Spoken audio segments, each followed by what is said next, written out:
Well, I hope you're getting into this saga. I said I'd limit it to 10, but I might go to 11 because there's so much to talk about. Because when it comes to that particular individual, it's a progression from start at the start where you ain't got a clue and you're doing what you're doing and it's like, this is chaos and all I'm doing is screaming.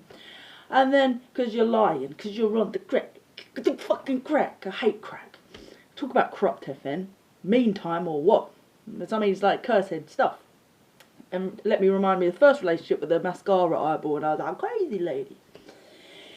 Anyway, people are crazy in their own ways, right? And people find other ways to deal with it. And this is quite a master of her own insanity, I suppose, because like well, not really, because she still self-harms and hits her head across the wall, which she did a couple of times. It's quite disturbing. Because she probably frustrate people. It's like passive-aggressive violence, that. So she probably likes to, yeah. Anyway. Single parent. I come from a background with 2 parents, and it's just like, come on, encourage that in your daughter, not that in your daughter, please. What the fuck is that? And it really did, like, I felt like I was being a father figure sort of thing. She stayed with me for 2 years. And in the middle, after this guy kept disrespecting me, and I was like, why won't she talk up against him? She's an equal partner in this company that I've kind of made happen and named. And I'm just saying, why are you letting him take me off admin? And then they had the first event at the 414 Vixen.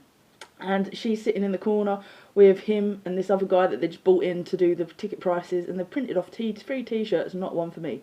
Now, you're starting to bring out the artistic stroppy side of myself now, because I'm like, she's disrespecting. Something funny about it. There's a little bit of chemistry there, and she's not really being honest. And I did actually try to matchmake these fuckers in the first instance.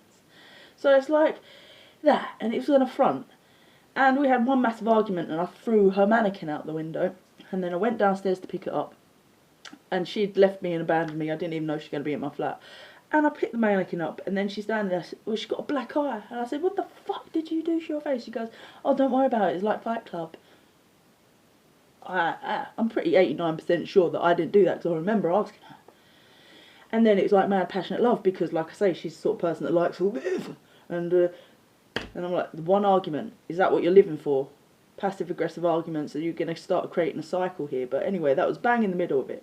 And she fucked off for 3 months, and she did her own thing. And then I took her back, which is stupid. You do not take anybody back in it, ever, ever. Because I think she took that opportunity to fuck the Peter.